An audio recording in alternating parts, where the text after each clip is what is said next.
first of all, get myself together, between me and God. Amen. Since I be doing Sunday school every Sunday now. I don't know. I don't just get up and decide to do things. I have to first go to my leader. You understand? And find out what my leader wants to do first. But since I was instructed already now, I already know what to do now. Amen. See, this is why it's important that you have a leader and you listen to your leader. Because sometimes when you go about doing things on your own, you get lined up in trouble. That's why we got to listen to the word. If we don't listen to the word and follow by the word, guess what? We get in trouble. All the time. All the time we get in trouble. That's true. So I thank God for today. Amen. Thank God for life, health, and strength. Thank God for another day that He given us. Because we're here together. We're here again. Once again, we're here. We're here. We live. We're in the land of the. We're in the land of the living. So every day we got a chance to get things right. Amen. Hallelujah. We got a chance to get things right, and I thank God for the listening ear right now. Amen. Because I used to get really frustrated when people never listen. Oh my goodness. Because God said, who are you? I said, who are you to try to straighten somebody out when I gave them ears? And I'm like, I started thinking about those things. And I'm like, wow. God chose us. God chose us. Just like He chose Moses. God chose a deliverer. Yes, He did. I like the Old Testament, everybody, a lot of people, they won't go to the New Testament and everything. First of all, you got to get the old one before you get the new one. And a lot of people jumping into the new one don't know nothing about the old one. So now all of a sudden, me and Ella was talking about, I believe it was yesterday, that we was talking about how things are so misgrouped right now. The word of God is really actually just twisted. I mean, even to the point I was before anything, I told my fiance, I said, one thing, I was walking down Eastern Parkway, in the Jewish area, on Saturday, and a Jewish guy, a man, he was standing outside, and after I done lost my money in the MetroCard machine, because I put the wrong MetroCard in a machine or the unlimited, and it took my money. And what made it so bad is they took my money, right, and gave me my card back. You know what I'm saying? And told me that I had to contact the transit authority, right, to get my money back. Which, right, not getting off the subject, but which is so profound, because you could put an old dollar in a machine, right, and it give it back to you. Right. You put your MetroCard in there, and if it's the wrong one, they tell you is not the right. But this machine did not say that. It just took my money and then told me I had the wrong card. Instead of telling me I had the wrong card and they gave me back my money. Now I got to go and fight transit to get my money back. But it's all right though. But as I was leaving out, right, I was angry and upset because of the simple fact, it's early in the morning, and so I'm walking down Eastern Parkway, and now I'm just telling the transit system off and everything. And the man gonna tell me why didn't I come to him? I said, ain't nobody was in here but me, but you could have came to me and you wouldn't have had no trouble with the machine. So I told him, I said, well, so that machine give you problems, huh? But that's not the problem. The problem is that I put the wrong card in it. I ain't come to ask him for nothing. I just came to ask him for an envelope so I can fill it out and wait a whole month for them to give me my money back. You know what I'm saying? So, but he's talking to me like he was a therapist or psychiatrist or something, like he was lecturing me or whatever. There's a there's a machine right there, and there's a booth. If I come through the door, right, and I got the exact money which I want on my Metro card, I don't have to come to him. I can go to that thing. But, you know, he just lectured me, and I felt like, you know, I've been interrogated or something, you know what I mean? And I was upset for my own mistake, but then he made me more upset when he told me why I didn't come to him, like he was so important. You know what I'm saying? So, but anyway, I was walking down, and I was talking to myself. Yes, I was. You know, I was talking to myself because I was so still upset over that issue. You know, and the Jewish man was standing outside. So as I was passing by, he said, "Excuse me, sir." And I looked, I said, "Oh, don't tell me this guy wanted me to work or do something, you know, for him." Yeah. You know, but he says, "I just want to ask you a question. Can you please do me a favor?" I said, "No, what's the favor?" He says, "Oh, we can't touch anything because it's our Sabbath, right? But can you put on the air conditioner for me?" And at first, you know, I'm like, the only thing you have to do is push the button. You know, and I was telling my fiance. But the thing that really caught me was that he said that we cannot touch anything because it's our Sabbath. So this is where we got into a little, you know, conversation over about the Sabbath. You know, if it's a Sabbath, we can't touch anything. These Jewish people, they didn't touch the. I went upstairs, right, and he said it's just the blue button right there. He just pointed to the thing. And I pushed it on for him. He said, "Oh, thank you. Do you want a soda or water or whatever?" I was like, no, I'm okay, no. So I didn't think anything about it. I thought it was strange when I went up there. But when I came back out, right, and I walked down a little bit, I know the Spirit told me, did you really recognize what happened right there? I recognized something, right? What are we really actually doing as our tradition of the Bible? The commandment says, remember the Sabbath day to keep it holy. What are we really actually doing? Is we really actually following this, or are we half following it? You know what I'm saying? But I looked at that and I'm like, wow.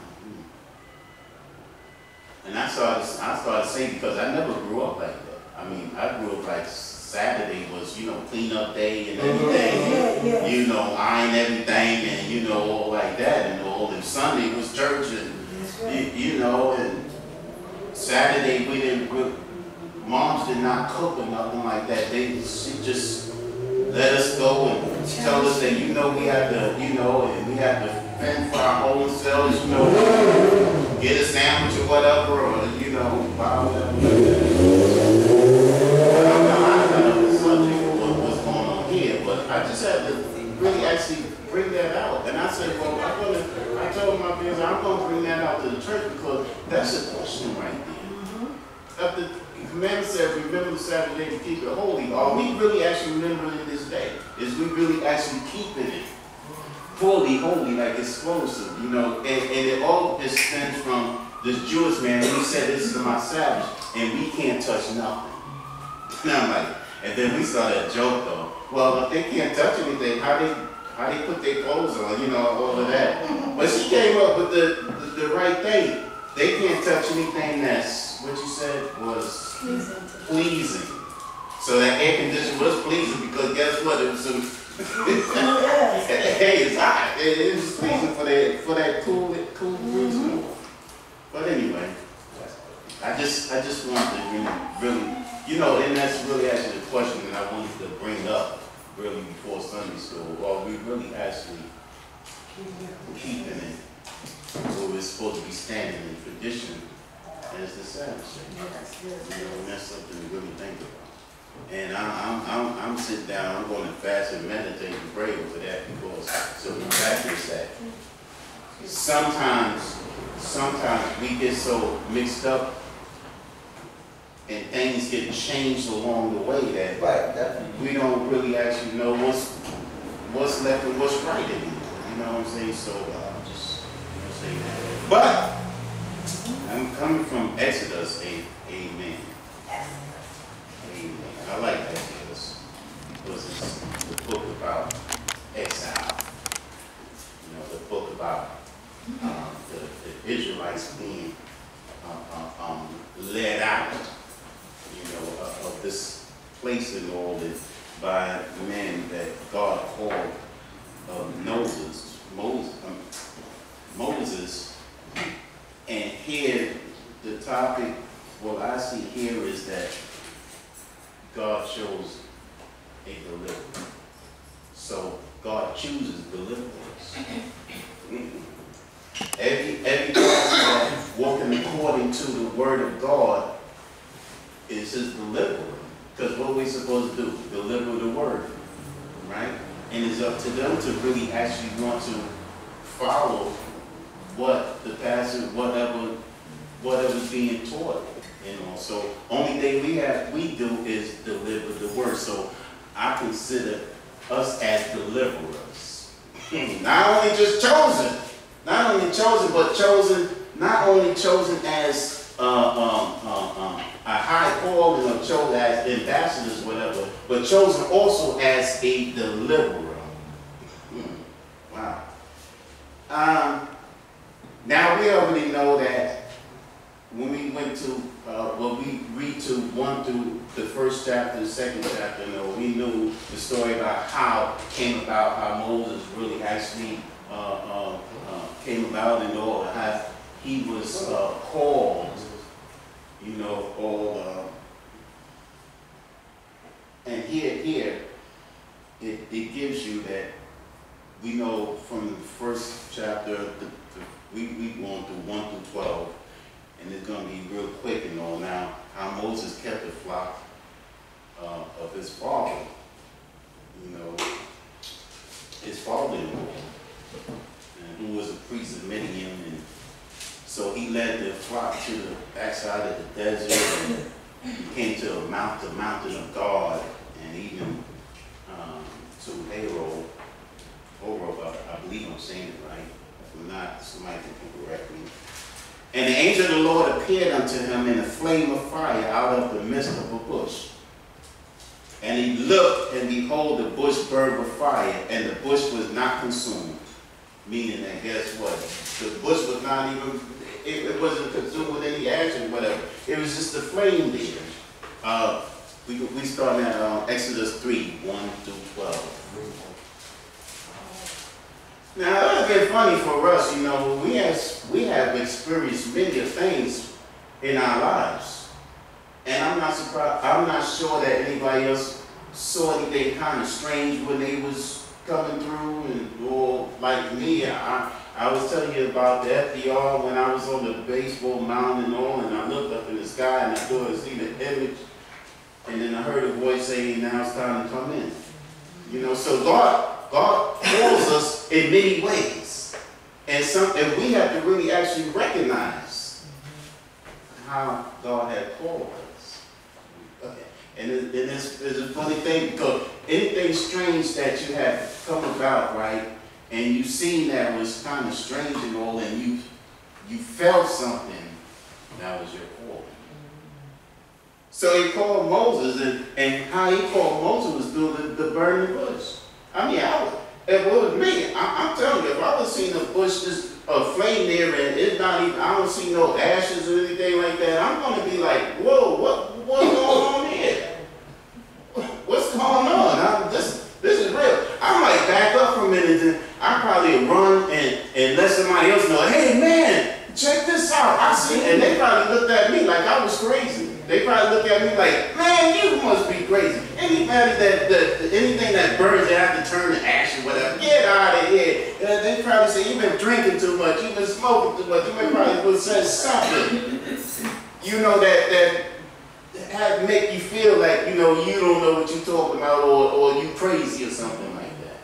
And we went through some parts that we have seen something, but we was really actually afraid to tell somebody, because simple fact they look at us like something is wrong with us and all. But I can really actually feel Moses, how when he seen this thing, I'm quite sure that he was amazed. He was like, and Moses said in 3, I will now turn aside and see this great sight, why the bush is not burned. Yes, he was curious. He had to look. He wanted to look. I mean, let's get curious when we see things. See strange things. I used to tell people, I said, I used to watch these scary pictures and all, right? And say, yeah, not sound racist, whatever, but yeah, if it was a black person that they was in Amityville horror and they heard someone say, get out, you know what we doing, right? We packing bags. We packing bags. You know, and it's the white ones that stay there and you know, go through all the torment and everything like that, but we like, hey, we out of here, though. But Moses was so curious that he happened to see what's going on in here. But before he even came up to the thing, before he even got there, you know, the Lord seen that what he was getting ready to do. And he says, oh, wait, hold up, Moses, here I am. Hold up. I don't want you to come for you got to take your shoes off, because we at this holy ground. I remember in the house of prayer, I used to take my shoes off all the time. And they used to always ask me, why do you take your shoes off all the time? I said, because the thing you stand is holy. I mean, I did communion. I took my shoes off. You know, represent. You know what I'm saying? Some people just say, well, you don't really have to do that, you know, but I did. You understand? Beat that show now. So, when the Lord saw that he turned aside to see, God called unto him in the midst of the bush and said, Moses, Moses, here I am. It had been a funny thing that somebody would have said something to me doing this bush, and all. I'm just like I said, I'll be out of here. I would have been gone. I would have been, I'll be first one on flight running out of here. And he said, draw not never here. Put off thy shoes from off thy feet, for the place wherein thou standest is holy ground. Moreover, he said, I am the God of thy father, the God of Abraham, the God of Isaac, and the God of Jacob. And Moses hid his face, for he was afraid to look upon God. A lot of people hide their face these days. But you know one thing, they're not afraid. It's a funny thing. They hide their face from the truth. But they're not really actually hiding their face from God. Because a lot of people act like they ain't afraid of God. They do things like, don't you know that God's going to get you? But they hide their face to come into a place where they can get the word and be delivered. Wow. 7. And the Lord said, I surely have seen the affliction of my people which are in Egypt, and I heard their prayers by reason of their taskmasters, for I know their sorrows. And I am come down to deliver them out of the hand of the Egyptians, and to bring them up out of that land unto a good land, a good land, and a large, unto a land flowing with milk and honey, unto a place of the Canaanites and the Hittites and the Amorites and the Perizzites and the Hivites and the Jebusites. All of these sites. And the experience of Moses is all to imagine the gap between verses 6 and 7, really. The God of Israel had identified himself. Moses waited breathlessly for the message to come. To Moses' relief, God relieved his heart towards Israel, then towards Moses himself. Oh, all right then. You know one thing? I heard the word. I know what's going on. Before, I'm looking at a bush that, guess what, is talking to me. I'm looking at something and what is the calling? What is this going on? Most likely, I'll probably can hide behind the door or something like that. I'll listen to you, behind the door or whatever like that, because I don't know if a bush right here can talk to me. I don't know what else it can do to me. So I'm hiding. I'm being a little bit. So I got to know what's really actually going on. Just like the stranger too. You got to be aware of the people that talk to you and all too, and listen closely to what they're saying, because the devil is tricky, They tell you, oh, I love Jesus and all, but if you don't really got that spiritual hearing to hear, or that word that hear, guess what? It will deliver you right into his hands. So we got to listen to anything. Anything that come up, we got to be careful when we listen real close to what we hear. Because it may be strange. It may be people, they come up to you and they look kind of strange to you. You never know. You never know when you're entertaining an angel. Whatever. You know, you got to listen real closely and feel with your heart what these people are saying. Because this world is really actually a wicked world these days. But God chooses us to be a deliverer, deliver people from that wickedness onto a good side. And just like he had chosen Moses, he chose us too. That's why our purpose is like Moses. Why? You're supposed to go out there and let's say know that you got to let our people go. Let our people go. Let our brothers and sisters go from the hand of the enemy. We have to go out there into the enemy camp. And Moses went into the enemy's camp, you know. Moses went by himself, 80 years old. 80 years old. In front of Pharaoh and his whole army, just to let him know that, listen, you got to let these people go so they can go and serve their God. Let them go to serve my God. We got to go out there the same way. We are deliverers. We are chosen not on high calling to be deliverers. We go out there to deliver somebody. Guess what? Bring it out of the hand of that enemy, of that Pharaoh. He called us. How would y'all? Because he prepared us. He prepared us right now. He prepared us for something. We say, oh, well, there ain't nobody. No, ain't nobody here. But guess what? There's a whole lot of people out there. And just us gathered here together right now, like he's preparing us, really, making us more stronger, getting that word in there, getting that word in our hearts so that, guess what, we can be a real strong deliverer when we go back out. Be a strong deliverer.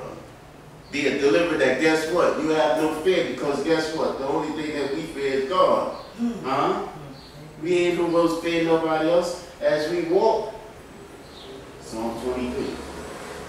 Yea, though I walk through the valley of the shadow of death, I fear no evil. Guess what? Because thou art with me. What's wrong with us? Why are we afraid to go out there and say, listen, you know one thing, Jesus loves you. Come on, come on. And then people do come in, but that don't mean that they're going to stay, but at least we did our job. Come on now. Our job. That's why God can continue keeping this place open. Why? Because we're chosen deliverers. It don't even make a difference. A person can walk by us. Guess what? Got the bread or whatever for them. Guess what? You deliver them. You know why? Because they were hungry. Yeah. It's a whole different types of delivery, you know. It's a whole lot. And then they get that bread, they expect to get that bread all the time. You know, you see them coming back all the time, coming back all right, because we deliver them actually from hunger. You understand what I'm saying now? So guess what? In the ministry, in this ministry, right, it's not only just for them to get to work, but get them something that they be rest assured that they can have, so that they can actually come back. And then when they do come back, don't want to. Come on now, we need to stop walking around because there ain't nobody here. God's still keeping the doors open. Come on. Word is that people can't believe it. Well, you know what? The reason why you can't believe it, because the simple fact is that, guess what? You don't have what we have. God, faith, trust, believe. Moses had to trust. He trusts that burning bush. He trusts that word that was coming from it. Oh, come on. Just like Ananias, he was on that horse, beating the horse. The horse turned around and talked to him, right?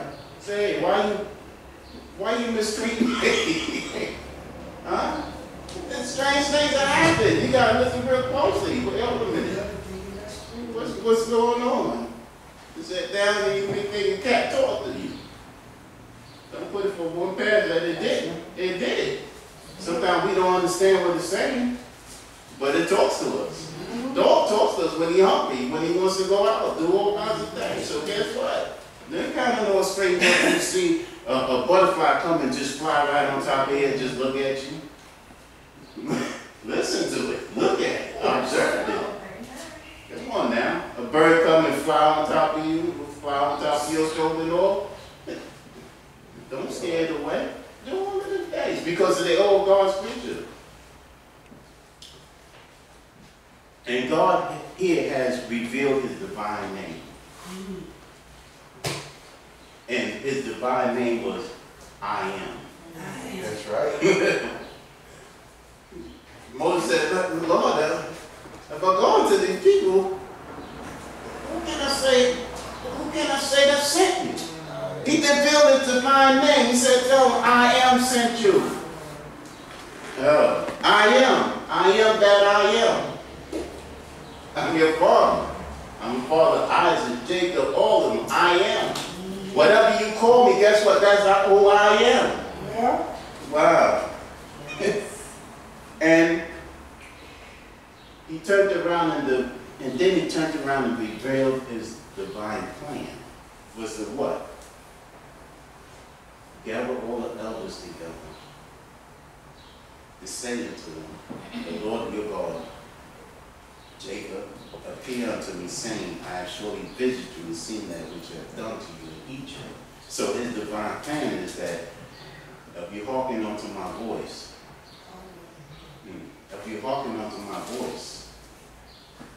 and do my commandments, what happens? You heal the land, right? You heal your land. You heal everything. So he'll heal you from your fears. Because if he chose you to be a deliverer, one thing means that you should have no fear. But his divine plan is already working in our lives right now. His divine plan is already working in our lives right now. We may not see it because we look through the flesh eye, but if you look through the spiritual eye, his divine plan is working right now. See, because the Bible already says that his thoughts are not our thoughts. His ways is not our ways. So we may be thinking one way, but guess what? Something else. His divine plan is already in motion. It's already doing what they have to do right now. And we may not understand it, but guess what? There was a song that says, by and by, you may not understand it now, but you'll understand it better. By and by, that means that guess what? Further down the line, you will understand it. I don't understand why this place, all these people come here and they all laugh. You don't have to understand. It was God's divine plan for them to step in, get what they had to get, and guess what? Go out. This is like, you ever seen an Indian reservation, right? Everybody stops at the Indian reservation for their smokes and all kinds of stuff. They just stop there, right, to get what they need and just travel on. And then when they come back, they'll come back around again. And some of them will stay, some of them still go, some of them still, just like the Israelites, some of them still haven't made up their mind. Some of them really actually still don't see God. You understand? Still don't understand whatever. Even when the Israelites, when Moses brought them out, they couldn't even still understand. Oh, you brought us into this desert. Oh, we're going to die. We're going to starve to death and all. And all of these things, they started doubting and everything like that. The deliverer that been called by God. God already had a divine plan for him and his people. Just like we have a plan for us. Yeah. And he said, gather. We gather right now. We gather right now. And what he's doing is right, strengthening us up. It took Moses, after he done ran from Pharaoh 40 years to come back. What he was doing, God was strengthening him up. Strengthening him for what? For the call. For his divine plan to bring the people out. So that they can come right and serve him. And I'm getting ready to close. And he showed his sign also. He showed his divine sign by his rod. He told him to place that rod down. You know, when these the magicians had all thought that, you can't be. And then he said, just place your rod down there and turn into a snake and all of these things. Wow, we got something that'll turn the person right back to where where they supposed to be, you know. It may not be no rod or whatever like that, but we got the word of God. That's right. And the word of God will turn someone around, really, actually. And this is the divine sign right here. We are all signs right now that guess what? God turned us around. Yes, he did. This is a sign right now. God turned us around. Look where we was before, where we at right now. Look what we doing. Look what we have done before. Look what we doing now. Don't you see the sign? God's divine sign. Wow. And his final commandment says that, guess what? Go, and I will be with thy mouth and teach thee what thou shalt say. That's his final commandment. Go. Don't worry about it. I'll be with you. No matter whatever come out your mouth, I will teach you what to say. He's teaching us right now these things. Yes, he is. He's teaching us. He's teaching us. He's teaching us. And we're going and doing what we have to do. I heard my fiance say, guess what? I got to go to Rackets tomorrow. Guess what? I got to go pick up the bread. Hey, he's teaching us exactly what to do. We're going forward and doing what we have to do. So it ain't no reason why that we should be wondering why is nobody, because the simple fact is we are somebody. How much time I got? We are the child of God. We are called. We are chosen to be deliverers for God. We're not only just ambassadors. We're not only just in the high calling. We're not only in the priesthood and all. We're also called to deliver. Deliver what? Into the hands of the Father. Okay. Into the hands.